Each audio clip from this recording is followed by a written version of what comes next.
Hi, I'm Pastor William Hudson with Shield of Faith Christian Center. I'm glad you decided to join us today. I hope you have a good time and enjoy the services. To be torn down to the place where we don't feel like we're worth anything.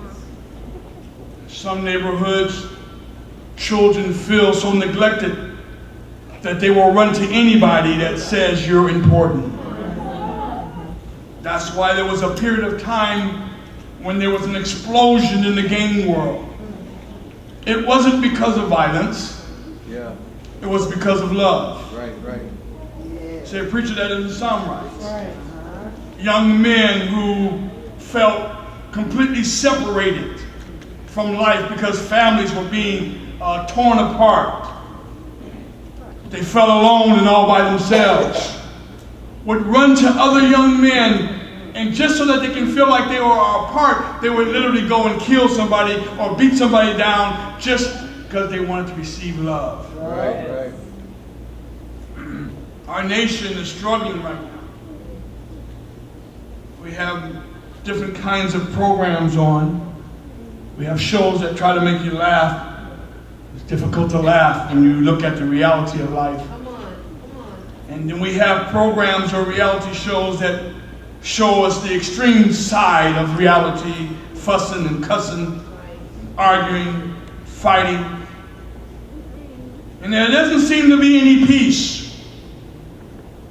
Wherever you turn on the news, look at other nations burning down cities and throwing rocks and bricks.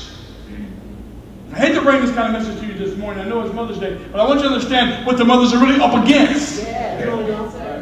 Because even though times have changed and things have gotten worse, women still stand in the same place that they've always stood in for hundreds of years.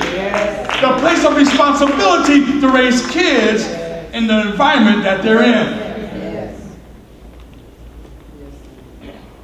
Many of us have come and gotten saved. We love God with everything within us. And we need to testify more about what God has brought us from. How we were broken and how we were hurt and how we were poor in spirit, not just poor financially, but poor in spirit. We had no spirit in us, no real will, no real drive. And even today, many of us that are saved, we find ourselves stuck in the place where, listen, I need something more from God, because I find that Monday, Tuesday, Wednesday, Thursday is getting harder and harder to be optimistic, to be enthusiastic. I wake up with negative thoughts in my mind, wondering that this is the day. Don't mess with me today. This is the wrong day to say the wrong thing to me, because my mind's not like that today. Pressures of life have people in captivity. They're not free to make decisions. Right.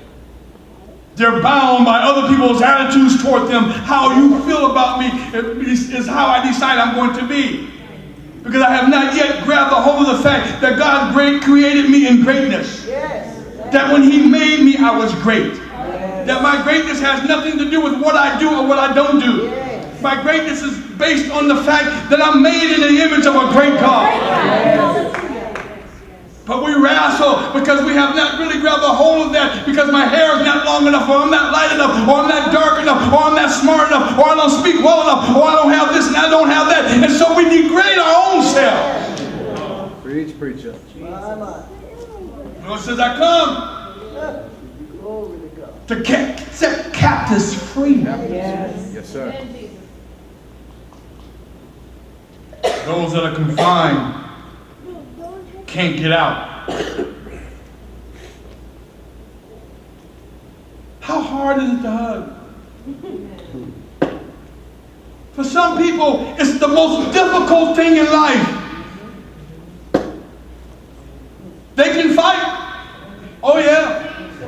They be like, come on, I'll take all three of y'all. I'm like, what, 3? But they can't hug.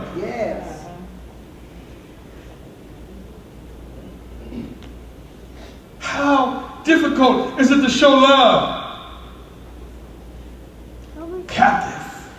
So when you read the text in St. Luke chapter 4, verse 18, The Spirit of the Lord is upon me because He has anointed me to preach the gospel to the poor. He has sent me to heal those that are broken and shattered and torn down in their heart. They can't hardly take it anymore. To preach deliverance to people that are captive. We don't hardly see ourselves in there as being captives. We think we're free. Sometimes we're slaves to our own flesh. Slaves to friends. Slaves to family members. Slaves to our past. The Lord said, I come to set you free.